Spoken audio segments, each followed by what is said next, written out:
میرے خاندان میں میرے کزن آرمی میں آفیسر ہیں, 2 کزن ہیں میرا خیال ابھی کرنل بن گئے ہوں گے, اور ڈاکٹر ہیں, انجینئر ہیں, اچھے ہمارا ایجوکیٹڈ خاندان ہے, پڑھا لکھا خاندان ہے. مجھے خیال آیا مولوی بننے کا. جب میں مدرسے گیا تو سب سے بڑا سوال یہ ہے کوئی ڈگری کیا ہوگی آپ کے پاس, اس کی ویلیو کیا ہوگی, پیسہ کیا ہوگا, کماؤ گے کہاں سے, کھاؤ گے کہاں سے. سب سے بڑے سوالات ہی بڑے بڑے پہاڑ تھے سوالوں کے. تو ہمارے حضرت فرمایا دنیا کیا ہے بھائی, مسافر خانہ ہے, ٹھیک ہے نا. ہم نے اس وقت سے انجوائے کر رہے ہیں الحمدللہ, اور انجوائے کے نام پہ منہ بھی چڑھا رہے ہیں لوگوں کا. انجوائے کے نام پہ ابھی کچھ دن پہلے میں کسی مولوی صاحب کے پاس بیٹھا ہوا تھا, انہوں نے کہا یار تم کیا کرتے ہو. میں نے کہا مجھے تو اللہ نے ایسے کھلایا ہے کہ میں آگے آگے بھاگ رہا ہوں, رزق میرے پیچھے پیچھے بھاگ رہا ہے. مجھے تو اللہ نے ایسے کھلایا بھائی. ہم نے تو ابھی تک اللہ کا شکر ہے مولوی بنتے ہوئے بھی غربت نہیں دیکھی. آپ کہہ سکتے ہو شاید جب میں مولوی بن رہا تھا مدرسے میں 8 سال, تو کروڑوں روپے مجھے گھر سے جیب خرچی ملتی تھی. میں جب بتاتا ہوں نا اپنے پرانے حالات کہ میرے پاس اس کے پیسے بھی نہیں تھے, اس کے پیسے بھی نہیں تھے, اس کا مقصد یہ نہیں ہوتا کہ میں اس وقت اپنے آپ کو غریب سمجھتا تھا. الحمدللہ میں اس وقت بھی اپنے آپ کو دولت مند سمجھتا تھا کہ میری ضرورت اتنی بھی نہیں ہے, پھر بھی مجھے اللہ یہ ضرورت پوری کر رہا ہے. نہیں یہ بات میرا خیال ہے. ہم جب مدرسے میں گئے, دوپہر کھانا 11 بجے لگتا تھا وہاں پہ. میں سوچتا تھا کہ یار میرے تو یہ بھی اوقات نہیں تھی کہ مجھے دوپہر کھانا ملے. کھانا کیا کر رہا ہے, مل رہا ہے مجھے, اور مزہ بھی آ رہا ہے کھانے میں. تو اللہ نے میری یہ ضرورت, حالانکہ اس کھانے کے ہم پیسے بھی جمع کراتے تھے, میرے والد صاحب پیسے دیتے تھے اس کھانے کے. یار اللہ مجھے کھانا کھلا رہا ہے, حالانکہ میں جاب نہیں کر رہا, میں تو پڑھ رہا ہوں, پھر بھی مجھے تو ایک وقت کا کھانا. یہ سوچ سوچ کے خوش ہوتا تھا کہ میں 20 سال کا ہو گیا, 18 سال کا ہو گیا, اس وقت تو مجھے چاہیے تھا کہ میں اپنا خود کماؤں, لیکن میری ذمہ داری میرے ابا پورا کر رہا ہے بھائی. وہ کھانے کے پیسے جمع کرا رہا ہے اور ہم فری فوکٹ میں کیا کر رہے ہیں, کھا رہے ہیں. اس پہ خوش ہوتا رہتا تھا میں. آج کسی نوجوان کو روزگار نہ ملے, ابا پراٹھے بھی کھلا رہا ہوگا نا, کھمبے سے جا کے چپکے گا, ہائے روزگار. ابے تو روزگار نہیں ہے, تیری بیسک ضرورت تو بہرحال پوری ہو رہی ہے نا. میری بیسک ضرورت تھی اس وقت کہ مجھے 2 ٹائم کا کھانا چاہیے تھا, اور 18 سال 20 سال میں بھوک بھی ٹائٹ لگتی ہے آدمی کو. مجھے 2 ٹائم کا کیا چاہیے تھا, کھانا. مجھے مدرسے میں وہ مل رہا تھا, میں اس پہ خوش ہوتا تھا. یار اللہ کا دیا بہت کچھ ہے یار. اور بھوک لگتی تھی, 11 بجے ہوتا تھا کھانا, کیونکہ پھر قیلولہ ہوتا تھا, اور ایک عشاء سے 20 منٹ پہلے, آدھا گھنٹہ پہلے. ایسی بھوک میں تگڑ تگڑ بھاگتے تھے ہم کچن کی طرف نا. کبھی دال پکی ہوتی تھی, ایک دن دال تھا, ایک دن سبزی تھی, ایک دن ہفتے میں ایک دن گوشت تھا, کدو تھے, اور اللہ بھلا کرے کڑی پکتی تھی ایک دن منگل کے دن. اب تک جامع رشید میں منگل کو کڑی پکتی ہے. بھوک لگتی تھی, بڑا مزہ آتا تھا کھانے میں. حالانکہ گھر میں ہم اس سے زیادہ اچھے کھانے کھانے کے عادی تھے, لیکن پورا ہفتہ ہم مدرسے میں ہی رہتے تھے. ہمیں تو اس پہ خوشی, یار ہم کچھ کر نہیں رہے پھر بھی فری پھوکڑ کا کیا مل رہا ہے, ابا کے خرچے پہ کیا مل رہا ہے, کھانا. اور ابا کی محبت بھی پھوٹتی تھی دل میں. ایک ایک نوالے پہ ابا کو یاد کرتے تھے, یار یہ ابا ہے جو ہمیں کھلا رہا ہے.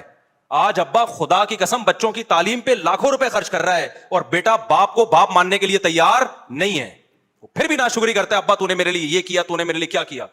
اس جو ابا نے ہمیں کھلایا نا 8 سال, ابا نہ دیتے تو مدرسہ اپنے خرچے پہ کھلاتا ہمیں, لیکن ہمارے ابا نے کہا بھائی میرے پاس ہے تو میں اپنے بیٹے کو اپنے خرچے پہ کھلاؤں گا. ویسے تو مدرسے میں طلبہ کے لیے جو لوگ آتے ہیں پیسے دیتے ہیں تو طلبہ اس پیسوں سے کھاتے ہیں, لیکن ابا نے بولا بھائی جب میرے پاس ہے تو میں کیوں. ہم اس پہ خوش ہو رہے ہیں, یار ابا ہمیں 2 ٹائم کا کیا کر رہے ہیں, ابا کے خرچے پہ ہم کھا رہے ہیں. اتنا اللہ کا شکر ہے, دل بڑا ہوتا تھا یار ابا کے. پھر میں نے سوچا یار اگر میری کمائی لگی تو ساری تنخواہ ابا کو دیا کروں گا میں. نہیں یہی بات میرا خیال ہے. آج جب نوجوان کو دیکھتا ہوں نا میں, یار باپ تمہاری تعلیم پہ لاکھوں روپے خرچ کر رہا ہے, گیس کا بل تمہارا باپ دے رہا ہے, بجلی کا بل تمہارا باپ دے رہا ہے, گھر تمہارے باپ نے تمہیں دیا ہوا, یہ سارا کچھ ذرا اپنے خرچے پہ کر کے دکھاؤ نا چند دن. پھر بھی باپ کے سامنے بدتمیزی, پھر بھی اس کا عیب نکالتے ہیں. کتنی بڑی نعمت. پھر جمعرات کو جاتے تھے, والدہ سے ملاقات ہوتی تھی, ماں کی الگ محبت ہوتی ہے بھائی.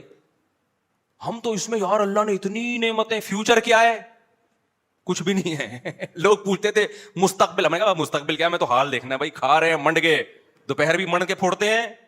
اس کے بعد پھر کیا ہوتا تھا, رات کے وقت ہم پھر مطالعہ کرتے تھے نا, اسٹڈی کرتے تھے. رات کو پھر ہمیں نیند آنا شروع ہوتی تھی ٹائٹ والی. میرے پاس سونے کی کوئی اتنا سا بستر تھا, 1 فٹ کا چوڑائی اس کی, وہ بستر میں بچھاتا تھا رات کو مسجد کے فرش پہ. ایک چھوٹا سا تکیہ رکھا ہوا تھا, ایسا سوتے تھے گھوڑے بیچ کے, اتنی مزے کی نیند آتی تھی. فیوچر کا نہیں پتا کہ ہمیں کہیں جاب لگے گی کہ نہیں لگے گی, ہمارے سرٹیفکیٹ ہمارے کس کام کا, کل ہماری شادی بھی ہوگی کہ نہیں ہوگی, کوئی رشتہ بھی دے گا کہ نہیں دے گا. ابے فیوچر کس کے ہاتھ میں ہے بھائی, کیونکہ جن لوگوں نے محنت کی ہے ان کے حشر دیکھو جا کے. یہ تو تقدیر پر ہے, تقدیر میں جو لکھا ہوگا وہ مل کے رہے گا. شادیاں لکھی ہوں گی تو 4 شادیاں ہو کے رہیں گی,